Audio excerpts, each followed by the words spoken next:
네, 최근 서울시가 지상철도를 지하화하기로 해서 주목을 받았습니다. 어떤 지역들이 사업 대상에 포함됐는지, 또 개발을 통해 해당 지역이 앞으로 어떤 모습으로 탈바꿈할지 홍경표 기자가 현장 취재해 왔습니다. 네, 어서 오십시오. 안녕하세요. 네, 먼저 이 철도 지하화라는 게 어떤 거고 또 이 기존에 네. 성공한 사례들 소개해 주시죠. 네, 현재 서울 시내를 통과하는 철도가 상당히 많은데요. 네네.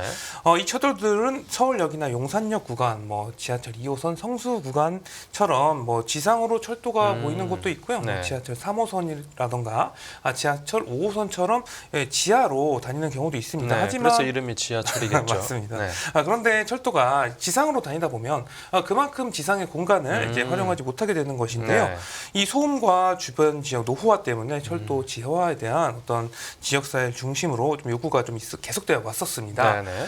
그리고 철도 지하화의 성공 사례도 계속적으로 이야기되고 있어서 네. 이 지하화에 대한 기대를 높이고 있습니다. 대표적인 성공 사례 어디인가요? 바로 그 연트럴 파크인데요. 네. 이 철도를 이제 지하로 내려서 이제 서울 도심 속의 어떤 시민들의 휴식처가 됐습니다. 오. 제가 직접 연트럴 파크를 다녀왔는데요. 같이 한번 만나보시죠. 네.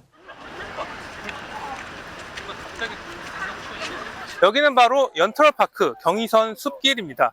이 연트럴 파크라는 이름은 미국의 센트럴 파크를 빗대서 만들어졌고요. 원래는 경의선 기찻길이 다니던 곳이었는데 이 기찻길을 밑으로 내리고 위에는 이 공원으로 만들었습니다.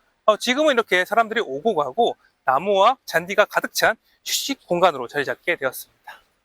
원래 이 자리에 철도가 있었다고 하면은 이렇게 주변에 가게들이 자리 잡지는 못했을 것 같은데요. 철도를 걷어내고 이 자리에 공원을 만들자 주변에 맛집과 가게들이 자리 잡게 되었습니다. 이 연트럴파크 일대는 서울을 대표하는 핫플레이스가 되었고요. 이게 젊은이들이 모이는 새로운 공간으로 탈바꿈하게 됐습니다. 네, 연트럴 파크 이제 사례를 보고 왔는데, 저기에 철도가 원래 있었다라는 그렇죠. 게 이제 믿겨지지 않습니다. 여기 나머지 철도를 그럼 지하화하면 네. 여기도 이제 작지 않은 변화가 예상되는데, 이 서울시가 지금 어떻게 구체적으로 구상을 하고 있는 거죠? 네, 서울시가 이번에 철도 지하화 통합 개발 계획을 내놨습니다. 네. 주로 이 경의선과 경원선 일대를 개발을 하기로 했는데요. 이 서울 서남권과 동부권을 잇는 약 68km 지상 철도 구간이 지하로 내려가고 지상의 선로는 제2의 아까 보여드렸던 연트럴 파크와 같이 유성이 됩니다. 네. 철도는 이 도시 성장을 이끄는 핵심 기반 시설로 이 서울역이나 영등포역 같이 이제 주요 역사가 위치한 지역 같은 경우는 이제 서울 대표 중심지로 성장을 해 왔었습니다. 예. 하지만 소음이라던가 진동 문제, 중심지와 생활권 단절, 주변 지역 노후화 등의 부작용 때문에 도시 발전의 걸림돌로 전락을 해서 이 서울시가 이 철도 지하화를 좀 추진하는 것으로 보이고요. 예. 서울시는 이제 시내 지상철도 구간의 94%의 선로를 지하화를 해서 지상에는 이 대규모 녹지를 좀 조성할 계획이고요. 네. 이 면적만 해도 122만 제곱미터에 달할 것으로 보입니다. 네. 지상철은 일단은 이 전부 정상적으로 운행을 하면서 동시에 선로 지하 한 40m에서 60m 밑에 새 선로를 까는 방식으로 좀 지하화가 진행될 것으로 보이고요. 네, 선로만 했을 때 아까 67.6km면 이제 길이만 67.6이지 그 그렇죠. 좌우로 이제 면적까지 따지면 어마어마한 규모인데 사실상 지상철도 대부분을 땅 밑으로 넣겠다라고 하는 거고요. 이 노선별로도 살펴보면 어떻게 되죠? 좀 구체적으로 서울 이제 지하화 추진 구간을 보면 일단 이제 서빙고역을 중심으로 이제 크게 경부선 일대 34.7km와 이제 경원선 일대 32.9km 이 구간으로 나뉘게 됩니다. 네. 좀 더 보면 이제 경부선은 서울역부터 석수역, 경인선은 구로역부터 이제 오류동역, 경의선은 가좌역부터 서울역 구간이라고 할 수 있겠고요. 네. 효창공원역부터 이제 서빙고역을 잇는 경원선 일부 노선도 위치상 이유로 이제 경부선 일대 구간에 포함이 됐습니다. 네. 이 반면에 이 가좌역에서 서울 외곽으로 빠지는 이 경인선 구간 그리고 가좌역에서 이 디지털 디지털 미디어시티 역을 이제 거쳐서 수색역까지는 이 수색역의 화물 운송 수요가 많고 진출 입로를 좀 확보하기 어려운 점 때문에 이번 지하화에서는 계획에서 빠졌고요. 예, 또 이제 서빙고역부터 도봉산역을 잇는 경원선, 이제 청량리역부터 양원역을 잇는 이제 중앙선, 이제 망우역부터 신내역을 잇는 경춘선 등도 지하화를 추진할 예정입니다. 네, 처음부터 지하화를 안 하고 왜 지상에 만들었나 했더니 화물 운송 수요가 있었네요. 맞습니다. 네, 이 정도 규모면 이제 사업하는데 돈도 많이 들어갈 텐데 그렇죠. 이 재원 조달은 어떻게 하기로 했습니까? 서울시는 이 지하화 사업비를 총 한 25조 6천억 원으로 추산을 했어요. 아까 말씀드린 경부선 일대가 한 15조 원 정도 되고 경원선 일대가 10조 6천억 원 가량이 들어가게 예정입니다. 네. 그런데 이 사업비 같은 경우는 이제 우선 이 공사채를 발행해서 채권을 발행해서 조달을 하고 지금 한 면적 한 104만 1,000제곱미터에 달하는 역사 부지를 이제 매각을 해서 업무 상업 문화 시설로 개발해서 사업비를 좀 조달할 계획을 세웠습니다. 네. 예를 들면은 이 지상에 철도가 깔린 이 역사 부지를 이제 판 다음에 이 용도 지역을 좀 상향해서 뭐 대형 고층 빌딩을 짓는 방법도 있고요. 네네. 네. 이 역사 부지 매각이라고 하면 그럼 구체적으로 어떤 역사를 팔겠다는 겁니까? 우리가 주로 이제 KTX를 타러 갈 때 보는 이 서울역, 이 지상 경부선이 다니는 지상 서울역 건물이 좀 사라질 수도 있고, 네네. 그 공간을 좀 개발하는 방안도 서울시가 검토하고 있는데요. 제가 서울역 개발 예정지를 직접 다녀왔는데 같이 한번 만나보시죠. 네. 제가 있는 이곳은 서울역 앞입니다. 뒤로는 이렇게 서울역 역사가 보이는데요. 이 서울역 역사의 뒤안길로 사라질 수도 있습니다. 경부선이 다니는 지상 서울역은 지하로 내려가고요. 서울역 원래 있던 서울역 부지 같은 경우는 매각하고 개발을 해서 고층 빌딩을 세울 수도 있습니다. 그리고 업무 상업, 복합, 개발 시설로 서울역 부지를 재탄생시키겠다는 게 서울시의 계획이라고 할 수 있겠습니다. 뒤로 보이는 이곳은 서울역과 딱 붙어있는 북부 역세권 부지입니다. 철도 지하화와 함께 역세권이 동시에 개발이 돼서 대규모 상업시설로 탈바꿈이 될 예정인데요. 한화가 강북의 코엑스로 만들겠다고 해서 상당히 주목을 받고 있습니다. 오피스텔과 오피스 빌딩, 호텔 등이 결합된 복합시설로 개발이 될 예정이고요. 그리고 최고 높이 39층 5개 동으로 지어질 예정이어서 어떤 새로운 모습으로 변모할지도 상당히 기대가 되고 있습니다.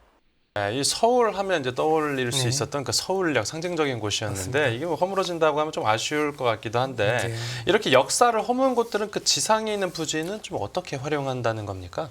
이제 지상 서울역이라던가 용산역 같은 경우는 이 상업지역으로 용도 지역을 좀 상향을 해서 네네. 고밀도 개발을 유도할 계획을 이제 서울시가 세웠는데요.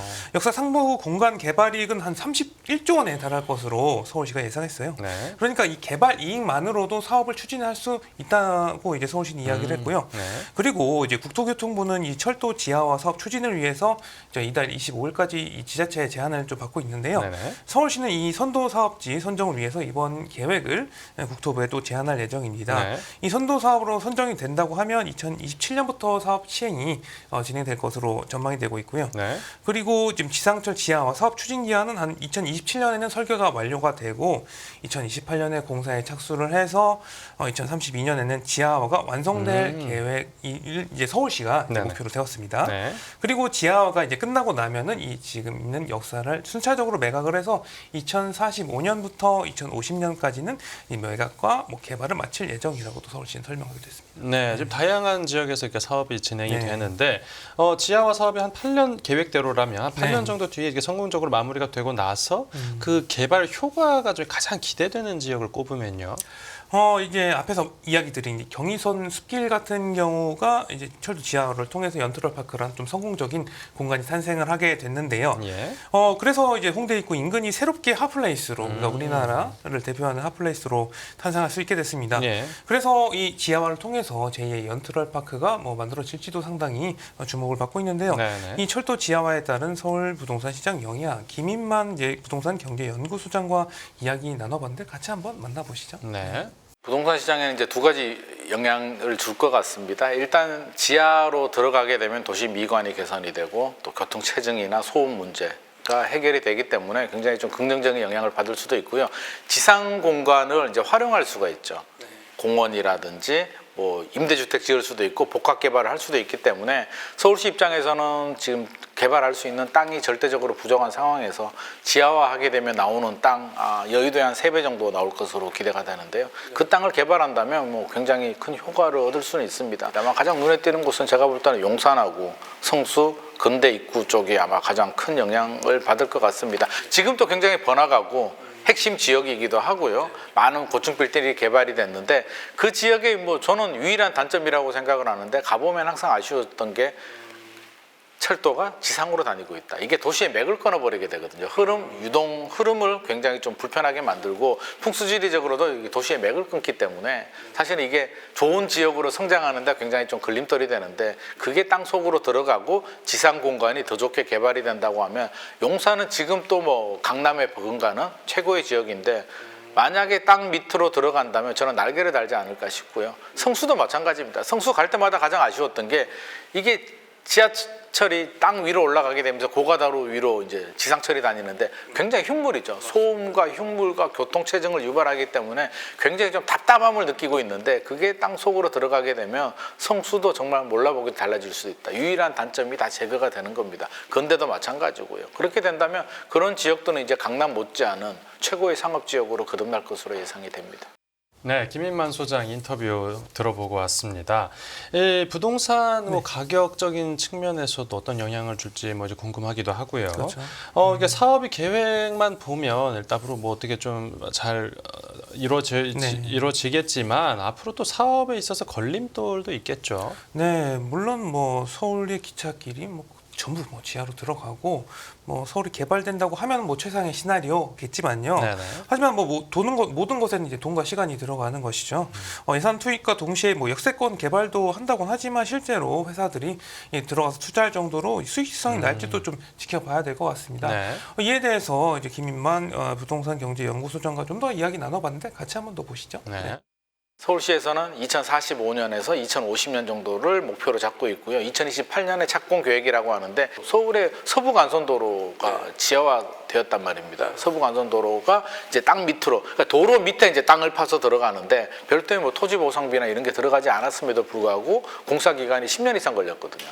그 구간, 10km 정도 구간을 그냥 도로 밑에 있는 땅을 파서 지하 도로를 만드는데도 10년이 걸렸는데 서울시 전역에 포함되어 있는 67.6km의 구간을 20년 내에 한다는 게 저는 현실적으로 굉장히 좀 어렵겠다. 결국에는 또 돈 문제가 걸립니다. 서울시가 돈을 다 낼 것인가, 국토부가 또 국고로 돈을 많이 낼 것인가인데 실제로 그 예산이 지금 또 25조 원이라고 하지만 그게 명확하지도 않고요. 실제로 최근에 이제 공사비 많이 올라가는데 이게 2045년, 2050년까지 가게 되면 사실 공사비가 2배가 아니라 저는 그 이상 훌쩍 올라갈 것 같습니다. 그러면 그 예산을 생각해 보면 서울시 계획대로 2045년에서 2050년 정도에 과연 완공할 수 있을까에 대한 굉장히 회의적인 반응이 들죠. 용산역은 지금 아이파크몰 같은 게 있습니다만 각 지하철 역별로 이제 복합 개발하는 계획을 가지고 이제 패키지로 들어간다. 그래서 서울시 입장에서는 복합 개발을 통해서 개발 이익을 충당하겠다는 건데 그 부분도 사실 좀 모호한 게 그게 사업성이 맞아떨어져야 되는데 그 사업성이 있는 역들이 용산역이나 건대 입구나 성수 쪽은 괜찮은데 나머지 역들을 그냥 지하로 집어넣는다고 해서 갑자기 상권이 좋아지는 건 아니거든요. 39개 역 중에 복합 개발할 수 있는 역이 과연 몇 개나 될지는 좀 생각을 해봐야 될 것 같고요. 용산역 주변 보더라도 그게 지하로 집어넣는다고 해서 그 주변에 복합 개발해서 지금도 많이 개발이 되고 있는데 막상 그 땅이 이게 선로부지가 있고 역사부지가 있는데 선로부지 같은 경우는 실제로는 공원이나 도로 정도밖에 안 될 것 같고요. 이제 역사부지를 활용해야 되는데 역사부지도 그 역의 상권을 고려해서 한다면 실제로 서울시가 추산하는 개발 이익보다는 저는 많이 줄어들지 않을까. 실제로 공사비는 훨씬 더 많이 늘어날 가능성이 높고요. 사업비 개발 이익은 저는 많이 축소될 가능성이 높을 것 같습니다. 네, 오늘 취재 파일에서는 이제 홍경표 기자와 함께 서울시 철도 지하화 계획 살펴봤습니다. 네, 오늘 이야기는 여기서 마무리하고 생생한 부동산 현장 소식 또 기대하겠습니다. 잘 들었습니다. 감사합니다.